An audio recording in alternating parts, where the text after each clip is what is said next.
지금까지는 2차 전지에 대해서 공부를 해봤고 다음으로는 현미경에 대해서 공부를 해볼 거예요. 자, 먼저 그러면 현미경이 뭘까요? 현미경을 왜 쓸까요? 돋보기나 사람의 눈을 이용해서 보지 못하는 물질까지 보기 위해서 현미경을 쓰는 것 같습니다. 네, 맞아요. 현미경은 눈으로 볼 수 없을 만큼 작은 물체나 이제 그 물질을 확대해서 관찰하기 위한 장치예요. 그럼 현미경에 있어서 현미경이 왜 중요한지를 먼저 좀 설명을 하고 넘어갈게요. 이제 핸드폰이나 이제 전기 자동차라던가 이런 것들은 이제 현대에 존재하는 모든 이제 진짜 집약된 기술이 들어가서 만들어지는 제품들이잖아요.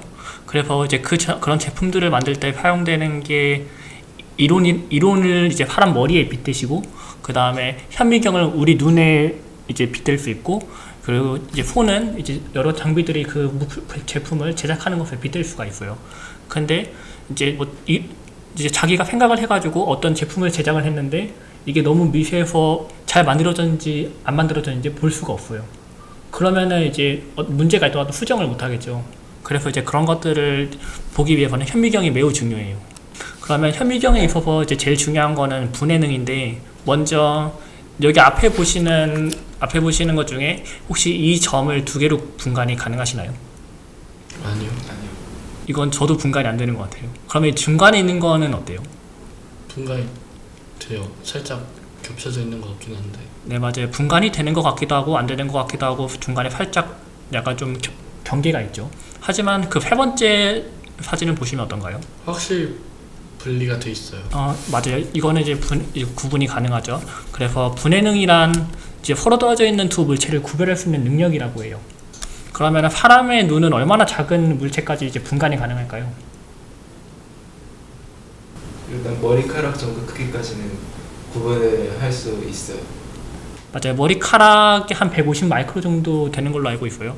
머리카락 굵기까지는 이제 저희가 구별이 가능하고, 이제 사람의 눈은 뭐 사람마다 다르겠지만 한 80에서 100 마이크로까지 이제 분간이 가능하다고 하고 있어요. 그러면은 다른 현미경을 이용하면은 어디까지 작게 볼 수 있을까요? 굉장히 작은 입자까지 볼 수 있을 것 같아요. 맞아요.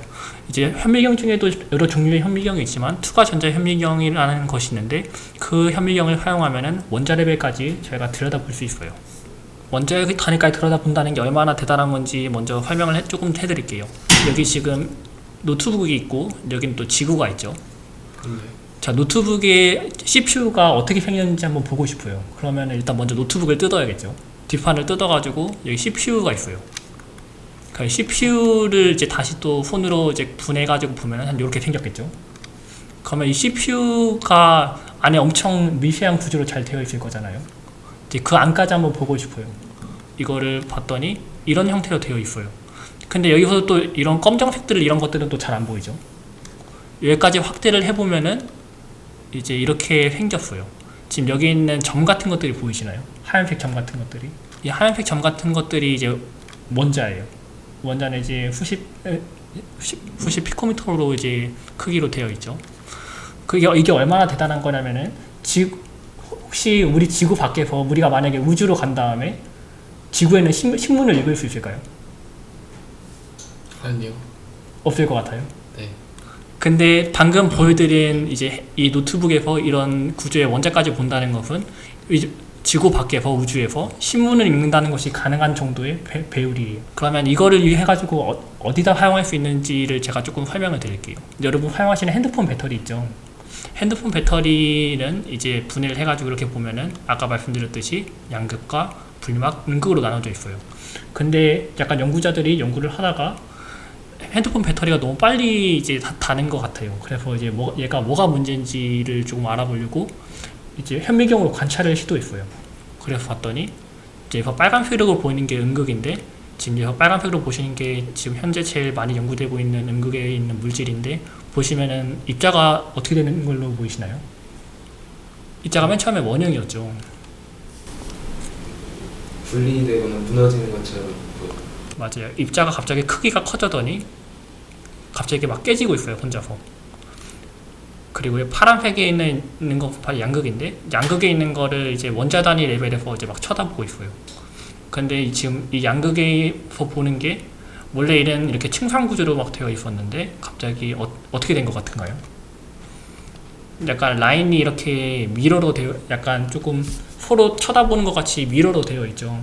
네. 이렇게 경계가 생겼고 여기도 원래 이쪽 A층, B층, A층, B층이라고 하면은 A층, B층이 한 칸씩 내려온 게 보이죠. 이런 거를 결정구조에서는 결함이라고 하는데 이제 배터리 물질에 뭔가 문제가 생겼음을 이제 현미경으로 확인할 수가 있었어요. 이런 식으로도 많이 활용을 하고 이렇게 현미경은 문제를 찾고 문제를 해결하는 데 가장 많이 사용되고 있어요. 그러면은 이제 현미경의 작동 원리에 대해서 잠깐 설명을 드릴게요. 이제 광학 현미경에 대해서 먼저 조금 짚고 넘어가는 것이 좋을 것 같은데 우리가 사물을 어떻게 인식할까요? 물체 빛이 반사돼가지고 저희 파란색 마우스하고 딴 색은 다 반사하기. 네, 맞아요. 우리가 물체를 인식하는 것은 빛 때문에 인식을 하고 있는 거죠. 그래서 광학 현미경에서는 이제 시편에다가 빛을 이제 쪼여가지고 그 투과된 빛을 확대해가지고 눈에다가 전달해주는 역할을 해요. 이게 바로 광학 현미경의 원리죠. 지금 제가 설명을 드릴 것은 전자현미경인데 전자현미경이 똑같아요. 다만 빛 대신에 전자를 사용하는 거예요. 전자를 사용하면은 이제 매우 높은 배율을 얻을 수 있다는 장점이 있어요. 자, 이게 전자현미경의 원리고, 그러면 전자현미경으로 보는 거를 조금 설명을 드릴게요. 이제 금속의 결정 구조를 예로 들 건데, 지금 구리 아시죠? 구리, 알루미늄, 그리고 철, 그리고 금 같은 거 되게 많이 들어보셨죠? 이런 것들이 전부 다 원자로 이루어져 있어요. 이제 금속의 원자 구조는 보통 한 3개로 나뉘는데요. 자, 그러면은 대표적으로 이제 우리 주변에 존재하는 구리나 알루미늄, 철, 그리고 마그네슘과 같은 이제 금속에 있는 구조에 대해서 조금 알아볼 거예요. 구리나 이런 것들이 전부 다 원자로 이루어져 있어요. 근데 그 보통 금속 이제 결정 구조들이 이걸 먼저 설명을 드리면은 이제 여기는 이게 원자가 몸체 중심에 있죠. 그래가지고 한자가 할 때마다 어렵네. 이걸 채심 입방 구조라고 불러요. 그리고 얘는 원자가 면 중심에 있죠. 얘를 그래서 면심 입방 구조라고 불러요. 그리고 얘는 이렇게 그 결정 구조가 되게 육각형으로 되어 있죠. 그래서 얘는 육방 조밀 구조라고 불러요. 지금 그래서 이거를 가지고 여러 가지를 조금 해볼 건데, 투과전자 현미경이 작동하는 원리가 아까 말 그대로 전자가 투과돼가지고 그 물체의 그림자를 아래다가 비춰주는 거를 확대해가지고 우리가 보는 거예요. 자, 그럼 이번에는 한 이쪽 방향으로 봤을 때 어떻게 이제 이미지가 생길지, 그림자가 생길지 먼저 생각을 먼저 해볼 거예요. 먼저 각자 한번 보고 다시 한번 돌려볼게요. 한 가지 조금 그 힌트를 드리면은 이 셀이 하나만 있는 게 아니라 그 무한히 확장되어 있다고 한번 생각을 해보세요. 여기도 이제 이렇게 셀이 있는 거고, 여기도 이렇게 셀이 있는 거, 뒤에도 이렇게 셀이 있는 거죠. 자, 충분히 생각을 해보셨나요? 한번 정리가 다 되면 한번 이제 준비가 됐다고 한번 말씀을 해주세요. 이렇게 그 직사각형 모양의 분자들이 있고 그 가운데 분자가 하나 더 있는 모습이 이렇게 규칙적으로 쭉 이어진 모습일 것 같아요. 네. 그러면은 서로 한번 바꿔보자지. 이것도 같은 모양으로 규칙적으로 반복될 것 같습니다. 그러면은 저거하고 이거하고 그림자가 똑같을 것 같다는 말씀이신가요? 네. 자, 그러면 한번 살펴볼게요. 지금 보시면은 지금 아래쪽에 보시는 게 면심 입방 구조, 그리고 그러니까 요 물질에서 나오는 그림자이고, 그리고 이제 위쪽에 이제 사각형으로 배열되어 있는 게 지금 강환 학생이 가지고 계시는 채심 입방 구조에서 나오는 그림자예요. 근데 이게 조금 어려울 수 있는데, 그렇게 만들어지는 차이가 이제 단일 이제 요거 하나만 있는 게 아니라 이제 이게 무한대로 이제 늘어져 있다고 가정을 했을 때 그렇게 그림자를 보게 되는데, 이제 그거를 원자 구조를 프로그램으로 그려가지고 이렇게 살펴보면은 얘는 이렇게 약간 육각 패턴을 갖고, 이게 면심 입방 구조고 얘는 이렇게 직사각형 패턴을 가지게 돼요. 그래서 이게 조금 약간 헷갈릴 수도 있는데, 그래서 이런 결과를 가지고 오게 돼요. 여기까지 하면은 이제 전자현미경의 기초를 이해했다고 봐도 될 것 같아요. 오늘 수업 어땠어요?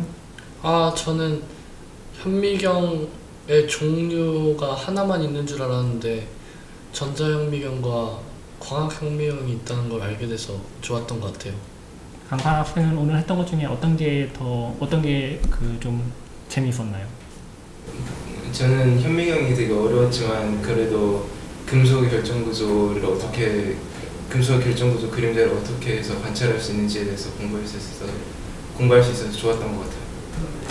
오늘 한 수업 내용 중에서 궁금하거나 혹은 뭐 꼭 수업 내용이 아니라도 상관없어요. 뭐 공부에 관한 질문이라던가 뭐 약간 좀 인생에 대한 질문이라던가 한번 뭐 있으면은 자유롭게 한번 저한테 주시면은 제가 답변을 드릴 수 있을 것 같아요. 그 아까 현미경 연구하신다고 했는데 그 현미경 연구하시게 된 동기 있으시면 알고 싶어가지고.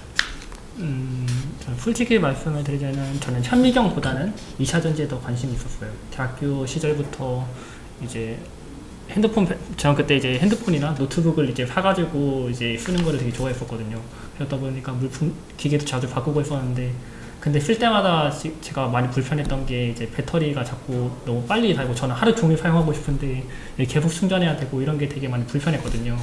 저는 그래가지고 이제 배터리를 연구를 한번 해보면 좋겠다고 이제 대학교 때 계속 생각을 했었고, 이제 그 중에서도 조금 저는 펀더멘탈한, 그러니까 조금 근본적인 것에 대해서 좀 연구를 해보고 싶었어요. 그러다 보니까 가장 근본적인 거 하면은 이제 이렇게 보는 건 되게 큰 건데, 이걸 더 확대해가지고 보고 더 이제 계속 안으로 들어가다 보면은 좀 더 이제 근본적인 거를 볼 수 있을 것 같아서 현미경이라는 거를 선택을 하게 됐어요. 그 학생 때 공부를 하면서 어려웠던 점들이 있었을 것 같은데 그런 점은 어떻게 극복했는지가 어떻게 궁금합니다. 저는 사실 중학교 때까지는 진짜로 이제 공부를 안 하는 학생이었어요. 이제 중학교 선생님이 이제 저를 진짜 걱정하실 정도로 이제 맨날 이제 게임만 하거나 약간 그런 학생이었는데, 이제 근데 중학교 선생님께서 이제 제가 졸업하기 전까지도 이제 저를 걱정을 하시고 이제 공부를 해보는 게 어떻냐 뭐 이렇게 막 되게 권유를 하셨거든요. 근데 약간 거기 때부터 약간 그게 모티베이션이 돼가지고, 그러니까 그게 동기부여가 돼가지고 제가 공부를 처음 시작을 했던 것 같아요. 근데 이게 중학교 때까지 안 하던 공부를 이제 고등학교까지 간다고 해가지고 갑자기 공부를 잘해줄 수 있는 게 아니잖아요. 그래서 저는 이제 공부를 하면서 되게 실패를 많이 했어요. 저는 이제 고등학교 때 1학년 때부터 이제 공부를 이제 한다고 했음에도 불구하고 제가 수능을 처음 봤을 때는 이제 평균 5등급, 6등급 진짜로 막 그렇게 나왔었거든요. 이제 그러다가 이제 그럼에도 불구하고 이제 저는 되게 그 결과가 제가 진짜로 열심히 했는데 그렇게 나오니까 진짜 그게 마음에 안 들었었거든요. 그게 아마 제 인생에 처음으로 웃는 날일 거예요, 아마.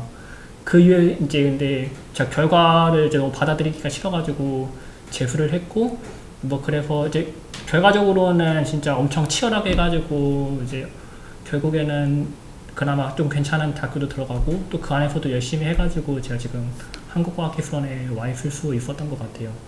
사실 뭐 공부를 함에 있어서는 저는 정도가 없는 것 같아요. 약간 좀 자신을 믿고 조금 한 방향으로 열심히 하는 것밖에는 방법이 없다고 생각을 합니다. 다만 이제 공부하는 습관이나 방법 같은 거는 이제 멘토를 구한다던가 공부를 잘하는 친구한테 좀 물어본다던가 이런 식으로 해가지고 하는 게 좋을 것 같아요. 저도 공부 잘하는 친구들한테 되게 질문도 많이 하고 그랬었어요. 더 다른 질문 있으신가요? 혹시 아직 자신의 진로를 정하지 못한 학생들에게 어떤 말을 해주고 싶으신가요? 사실 이게 되게 어려운데, 저는 이제 공부를 제 진로로 이제 택했지만 근데 저는 그럼에도 불구하고 이제 공부만이 길이라고 생각을 하지는 않아요. 근데 여러분들은 아직 어리니까 이제 이것저것 많이 해보시고 자기가 하고 싶은 거랑 또 자기가 잘하는 게 있을 거예요, 아마. 그 두 개에 대해서 한번 잘 생각을 해보세요.